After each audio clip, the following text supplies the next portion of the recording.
Melakukan pemeriksaan USG pada kehamilan merupakan salah satu bentuk pelayanan kesehatan pada ibu hamil yang berstandar sesuai dengan anjuran Kementerian Kesehatan. Nah, pada saat ini masih banyak para mom yang masih enggan atau takut untuk melakukan pemeriksaan kehamilan dengan USG.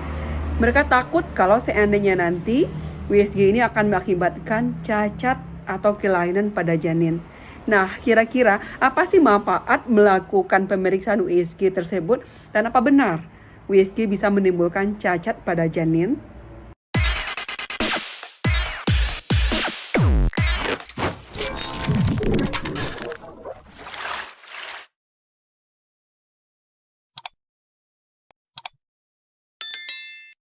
USG pada kehamilan adalah salah satu bentuk teknik pemeriksaan klinis sebagai penunjang pemeriksaan kehamilan yang memanfaatkan gelombang suara berfrekuensi tinggi. Dengan adanya USG akan terjadi pemindaian tubuh di mana nanti akan terlihat gambar atau kondisi janin di dalam kandungan, kemudian kondisi rahim, kondisi plasenta, dan kondisi air ketuban. Ada 6 jenis USG pada kehamilan, tapi ini disesuaikan dengan indikasi atau anjuran dari spesialis kebidanan.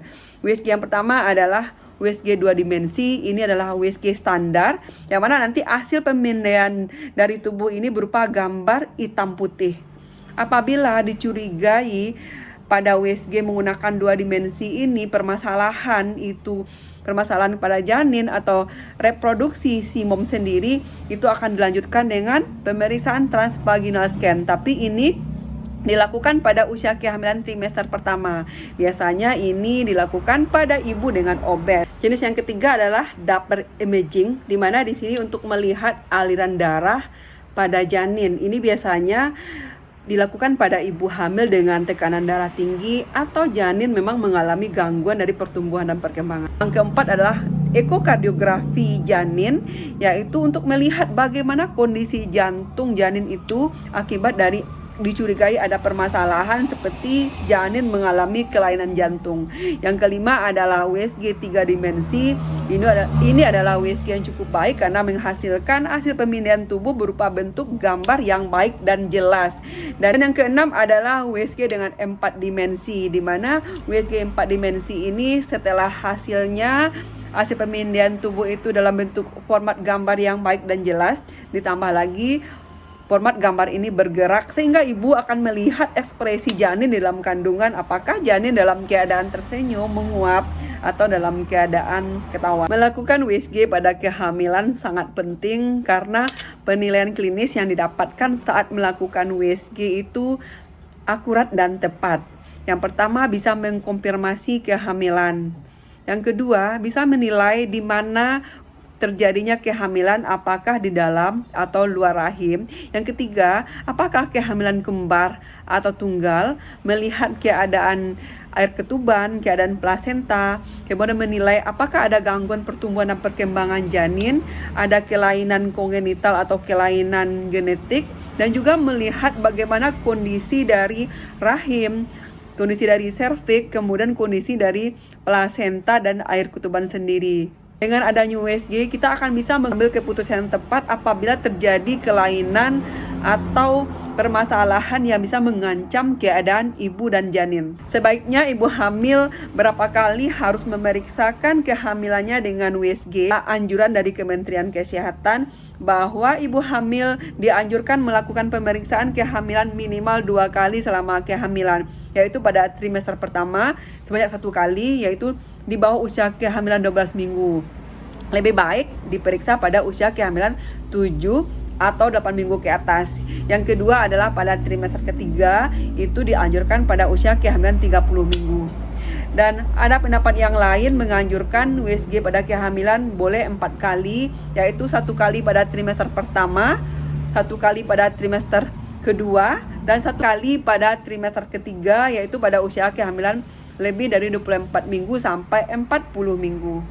Tapi ada beberapa permasalahan atau indikasi medis yang menyebabkan ibu akan beberapa kali atau lebih dari yang dianjurkan untuk USG kehamilan. Yang pertama adalah ibu dengan keadaan adanya komplikasi kebidanan seperti ibu dengan hipertensi atau mengalami penyakit diabetes gestasional. Yang kedua adalah ibu dengan kehamilan kembar. Yang ketiga, ibu di mana janin mengalami gangguan pertumbuhan dan perkembangan. Yang keempat, apabila ada gangguan pada air ketuban, apakah itu berlebih atau kurang. Yang kelima, ibu dengan usia lebih dari 35 tahun. Yang keenam, ibu dengan kelainan plasenta. Yang ketujuh, bisa juga karena adanya kelainan letak, apakah itu letak sunsang atau letak oblik atau melintang. Adapun manfaat kita melakukan USG pada kehamilan tergantung pada karakteristik umur kehamilan ketika melakukan pemeriksaan USG tersebut. Pada trimester pertama, yaitu pada usia kehamilan 0 sampai 12 minggu, itu adalah masa pertumbuhan, di mana waktu yang baik untuk melakukan USG adalah di usia kehamilan 7 sampai 8 minggu ke atas. Nah, apa manfaatnya kita melakukan USG pada trimester pertama ini? Yang pertama adalah mengkonfirmasi kehamilan, memastikan apakah benar-benar kehamilan kita itu ada kantong kehamilan dan berisi embrio. Nah, biasanya ada juga kelainan yang terjadi di mana ada kantong kehamilan tapi tidak ada embrio, dan ini akan menjadikan yang kedua manfaatnya mendiagnosis adanya keguguran secara dini. Yang ketiga, perkiraan persalinan. Perkiraan persalinan yang tepat adalah pada usia kehamilan trimester pertama melakukan USG. Ini lebih baik dibandingkan dengan trimester berikutnya. Biasanya akan ada perbedaan beberapa hari atau beberapa minggu. Yang ketiga, untuk menilai apakah denyut jantung janinnya baik atau tidak. Ini sudah bisa mendengar pada saat USG usia kehamilan 7 atau 8 minggu.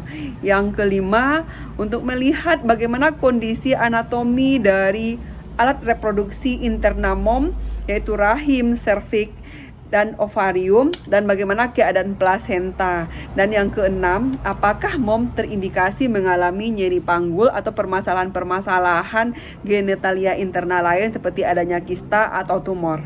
Trimester kedua adalah pada usia kehamilan 12 minggu sampai 24 minggu. Di sini terjadi kematangan dari janin. Manfaat kita melakukan USG yang pertama untuk melihat tinggi dari pundus uteri atau puncak rahim, apakah sesuai dengan usia kehamilan. Yang kedua, melihat posisi dari plasenta, apakah normal pertumbuhan plasenta atau tidak mempengaruhi jalan lahir. Yang ketiga, untuk melihat perkembangan janin. Dan di sini kita akan melihat apakah organ vital itu tumbuh dengan sempurna. Yang keempat, untuk melihat kemungkinan anak hamil kembar atau tunggal, kemudian bisa menilai bagaimana keadaan cairan ketuban, keadaan plasenta, dan bagaimana jenis kelamin dari janin itu sendiri. Trimester ketiga adalah usia kehamilan di atas 24 minggu sampai 40 minggu. Manfaat kita melakukan USG yang pertama adalah melihat posisi janin. Apakah janin letaknya normal, sunsang, lintang, atau letaknya miring atau oblik. Yang kedua, menilai keadaan plasenta. Apakah ada kecenderungan plasentanya letak rendah yang akan mengganggu jalan lahir, atau melihat apakah ada kemungkinan terjadinya pelepasan plasenta sebelum waktunya. Yang kedua, akan menilai bagaimana kondisi dari air ketuban. Kemudian yang keempat, untuk menilai bagaimana keadaan dari pertumbuhan dan perkembangan janin, apakah mengalami gangguan. Yang kelima, yaitu melihat bagaimana aliran darah dari plasenta. Yang keenam, bagaimana kondisi oksigen pada janin. Dan yang ketujuh, melihat bagaimana kondisi serviks, apakah di sini ada kemungkinan akan terjadi kelahiran sebelum waktunya atau kelahiran prematur. setelah mom melakukan USG, ada beberapa pertanyaan yang harus mom siapkan kepada dokter mom. Yang pertama adalah bagaimana perkembangan dan pertumbuhan janin, apakah normal dan sesuai dengan usia kehamilan. Yang kedua, bagaimana posisi atau letak janin. Yang ketiga, bagaimana keadaan plasenta, posisi. Yang keempat, bagaimana keadaan ketuban, apakah cairannya normal atau berlebihan. Yang kelima, bagaimana pertumbuhan janin. Yang keenam, bagaimana jenis kelamin janin.